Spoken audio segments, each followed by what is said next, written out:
Somewhere right now, a stranger is falling asleep, and the same face is waiting for them.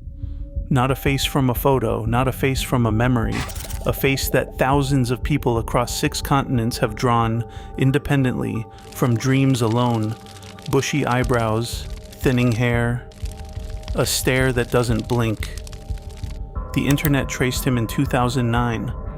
A confession buried him in 2010. He never stayed buried.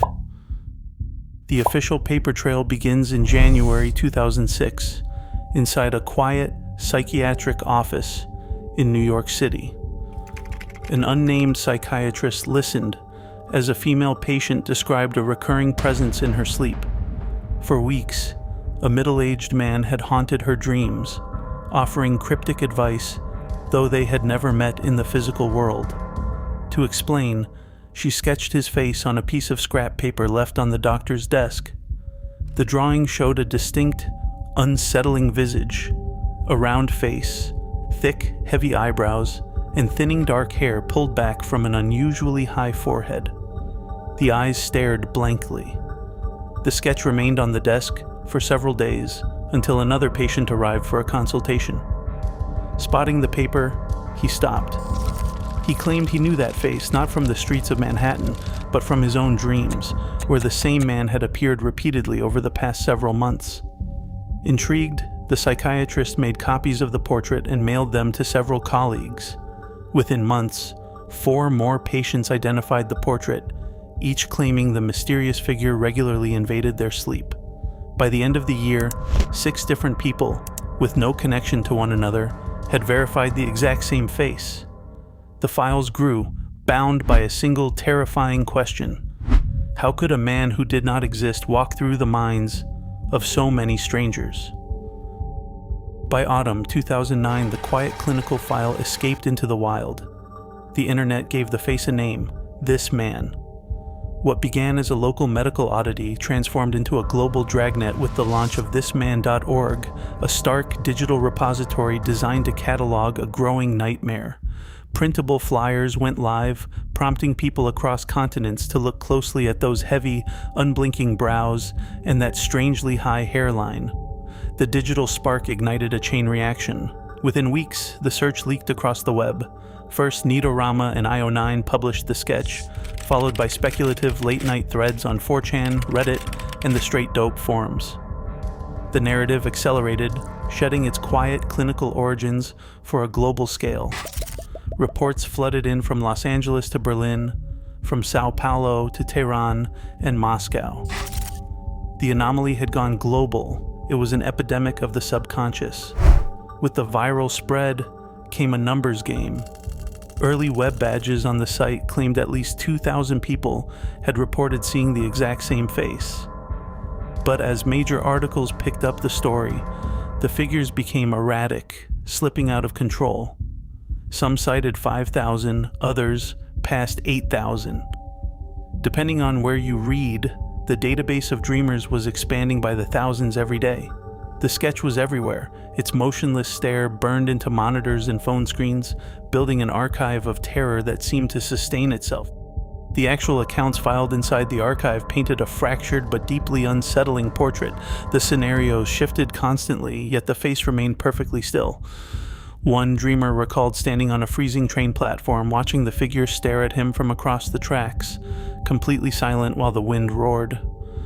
Another described him as an impossible father figure, a comforting presence who offered calm, practical advice about a life the dreamer had never lived. But the dreams were not always benign. Some accounts turned violent. Dreamers spoke of being chased through dark corridors only for the man to tackle them, pinning them to the floor while staring down with those heavy, unblinking brows. In Brazil, a schoolteacher from Sao Paulo reported a dream where the man sat at her kitchen table, slowly tapping a hand that possessed 6 distinct fingers. And then there was the message. Across dozens of completely unrelated entries, the figure delivered a single recurring command: go north. Early online theorists seized on this phrase, speculating it was a warning of some future cataclysm, a flood, a war, or an unnamed disaster waiting at the top of the world. The archive was no longer just a collection of drawings. It had become an evolving map of a shared, terrifying territory. As the sketch saturated the web, various groups rushed to claim the face, transforming the dream mystery into a battleground of projected beliefs. In India, followers of a local guru claimed the drawing proved their master's divine reach, demonstrating his power to enter the sleep of total strangers across the globe. Almost simultaneously, a group of Pakistani believers adopted the face as their leader, tying the unblinking eyes to religious prophecy.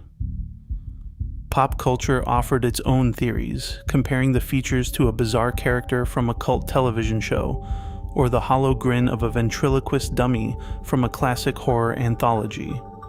These competing claims aggressively collided, fracturing any hope of a coherent explanation. The same face could not simultaneously represent a Hindu ascetic, an Islamic prophet, and a television prop. The sheer incompatibility of these theories revealed the legend's true power.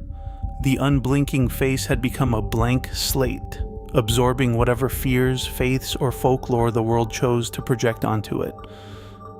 In late 2009, internet sleuths on 4chan stopped asking who the man was and started looking at the website itself.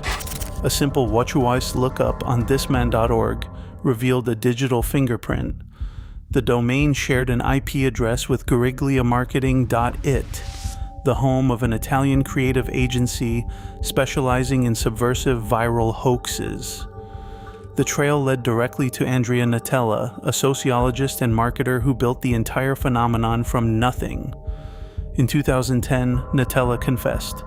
There was no New York psychiatrist and no clinical case file. The unsettling sketch was actually a stylized version of an old photo of his father as a young man. Inspired by dream invasion stories, Nutella wanted to test how quickly a belief could spread across the globe when nobody was selling a product. He later documented the experiment in a 2012 academic paper titled Viral K-Marketing.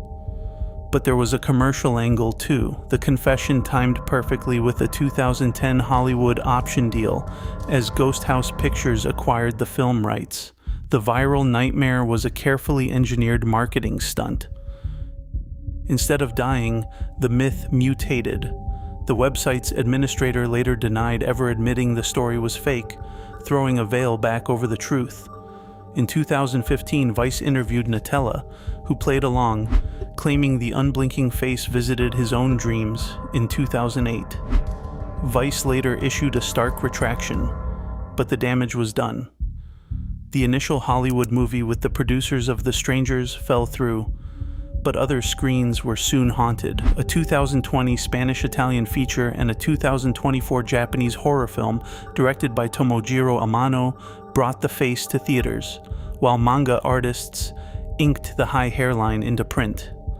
Cognitive psychologists explain that repeated exposure to those heavy, configural eyebrows primes our brain, making us misattribute a false sense of familiarity to a novel face. Media scholars note how these cinematic adaptations and performative online sharing harden an exposed hoax into durable digital folklore. The myth of this man didn't need truth to survive. It only needed to be seen. The hoax is exposed, but the infection remains. By merely looking at his face, the seed is planted. Tonight, your mind may still conjure that unblinking stare. Share your thoughts below, and try not to think of him before you fall asleep.